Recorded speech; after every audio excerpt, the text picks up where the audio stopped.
நடிகர் நெப்போலியன் ஹீரோவாக களமிறங்கி கலக்கிய திரைப்படம் சீவலப்பேரி பாண்டி.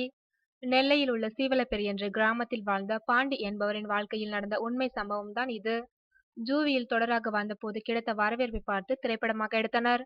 பாண்டி என்ற அந்த பாத்திரமாகவே வாழ்ந்திருந்தார் நெப்போலியன். அச்சு அசலாக அவரது நெல்லை தமிழ் உச்சரிப்பும் வெகுளித்தனமும் பாசமும் ஆக்ரோஷம் மிக்க நடிப்பும் ரசிகர்களின் இதயங்களை வென்றன.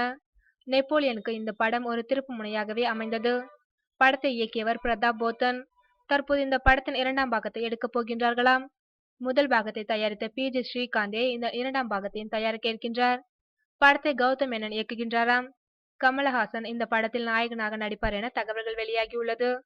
முதல் பாகத்தை எழுதிய சௌபா இரண்டாம் பாகத்தின் கதை வசனத்தையும் எழுத இருக்கின்றார்.